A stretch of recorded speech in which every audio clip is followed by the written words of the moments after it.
For $49.99, or less if you played on Game Pass, The Elder Scrolls IV Oblivion Remastered is a pretty impactful release.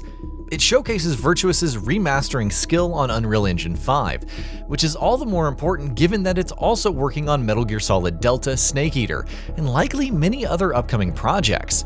It's a new avenue for Bethesda game studios, previously only known for releasing new titles rather than going back and remastering or remaking the classics. The outstanding value of Game Pass, Microsoft Shadow Drop King, or contender to the crown, and you know the rest.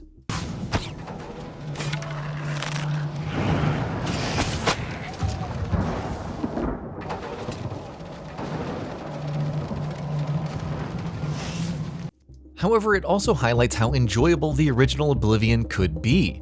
The many secrets and hidden mechanics of Cyrodiil, the incredible quests and factions, the Dark Brotherhood still holds up to this day, and of course, the irreverent charm, which Virtuous retained, bugs and all.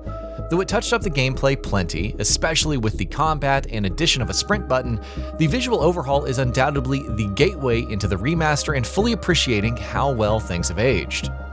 And this brings us to the natural question. Should The Elder Scrolls V Skyrim also receive the Oblivion Remastered treatment? Now wait, stop, hear me out. I know what you're thinking. That Skyrim, which launched in 2011, has since received 3 different re-releases? But yes, the very same Skyrim, which also received a VR version, Switch port, and an Alexa version to poke fun at Bethesda constantly re-releasing that game, which ironically released before the Anniversary Edition. At a glance, the world seemingly needs a Skyrim remaster as much as another version of The Last of Us. Plus, there's the mod community, which has carried the original game so far. Between dozens of new NPC combat styles, retextured enemies, an overhaul to the UI, higher resolution textures, new armor sets, revamped combat, and total conversions which completely change the game, what could a remaster offer that modders just can't? However, that wasn't exactly the purpose behind Oblivion Remastered. While Virtuous improved several important elements and fixed the irritating level system, it left the core of the game intact. In fact, it's running primarily on the Gamebryo engine for its physics, combat, and other gameplay aspects, while all of its assets and environments were rebuilt from the ground up on Unreal Engine 5. While combat feels better thanks to its hit reactions, improved enemy animations, and sound effects, the core is still very much the same. NPCs have improved facial reactions and lip syncing, and even if their dialogue remains unchanged, it's a different feeling compared to 2006. Or to be more specific, it feels as immersive now as it did nearly 2 decades ago because Oblivion is now in line with modern visual standards. Again, an ingenious balancing act, even if there are arguments to be had about the overall color palette. Now imagine Skyrim with that same level of fidelity and polish, which improves the overall immersion while staying true to the original experience.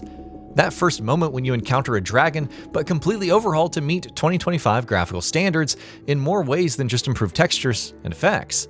And even if mods can't offer all kinds of fidelity, rendering the game nigh on unrecognizable, that too with several options becoming available for console players, ground-up recreation of all those assets is an entirely different beast.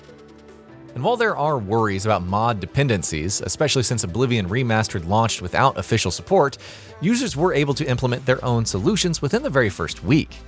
Ultimate engine tweaks, carry weight modifier, no item degradation, the high-quality music mod, and much more are available to enhance the experience, albeit only for PC players.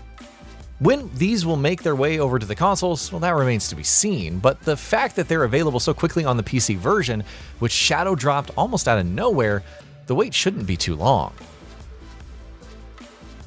So a Skyrim Remastered would feature a nice graphical overhaul, improvements to its core systems, and fairly significant mod support on PC if it ever happened. And best of all, it would likely include all of the content updates and expansions, including all the extras and Creation Club content from the Anniversary Edition. It sounds like a great way for new players to experience the classic for the first time, and longtime fans to rekindle their best memories of it, much like the Oblivion Remastered. And with over 60 million units sold for the original as of June 2023, it would be a massive hit for Bethesda. Now, this doesn't mean that there aren't any challenges or potential problems. For one, Skyrim is an inferior experience to Oblivion in many regards. As successful and influential as the former was for video games back in 2011 and many years after that, it received extensive flack for its continued streamlining of gameplay. You can't attack while jumping, dodge, execute a power attack while falling, attack while swimming, etc. The role-playing system is fairly gutted, removing many of the character fantasy that makes Oblivion so enjoyable. Don't even get us started on the quest design, the magic system, or how much fundamentally worse the combat feels. You could argue that Bethesda, and whoever it ropes in to develop this potential Skyrim Remastered, could easily add several of these features. However, not all of them. Custom spell is so fundamentally different that it wouldn't fit. And if the changes are too extensive, it would go against the very goal of remastering Skyrim in the first place, which is to modernize the original without significantly altering its core. Of course, the developer could go ahead and do it anyway. Even if it wouldn't make for the same experience as the original, maybe fans wouldn't mind it if the overall experience is better. However, there were complaints about Oblivion Remastered not being exactly one-to-one with the original in several facets. Would Bethesda risk deviating even further with a Skyrim Remastered, even if the result is better?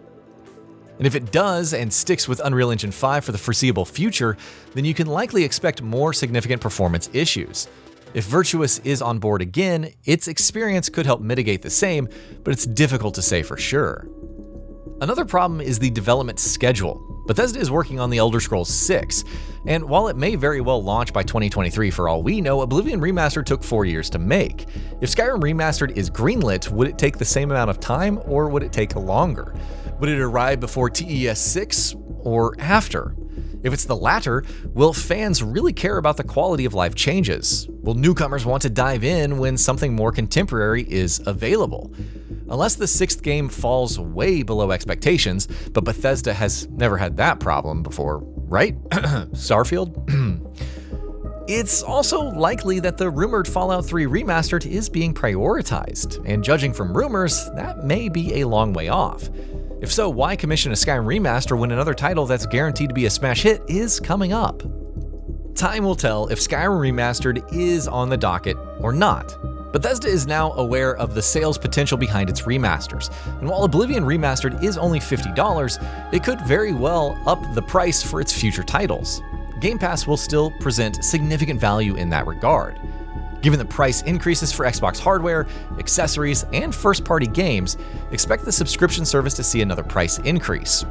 Either way, with how successful Skyrim has been, you have to believe that a remaster is more of a question of when and not if.